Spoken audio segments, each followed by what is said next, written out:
The power of retargeting and remarketing. Boost your business today. Hello and welcome back to our channel. Today we'll be talking about retargeting and remarketing techniques and how they can help you boost your business. If you're not familiar with these terms, don't worry. We'll explain everything you need to know. Retargeting and remarketing are two powerful techniques that allow you to target people who have already interacted with your business in some way.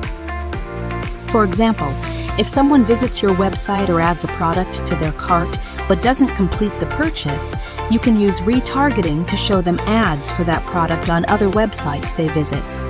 This helps keep your brand top of mind and encourages them to come back and complete the purchase. Remarketing, on the other hand, involves reaching out to people who have already purchased from you. You can use email marketing or targeted ads to upsell them on related products or services, or to remind them to purchase from you again in the future. Both of these techniques are incredibly effective because they target people who have already expressed interest in your business.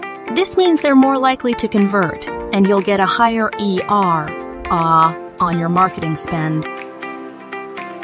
So, there you have it. Retargeting and remarketing are powerful techniques that can help you boost your business and reach more customers. If you're not already using them, it's time to start. Thanks for watching, and we'll see you in the next video.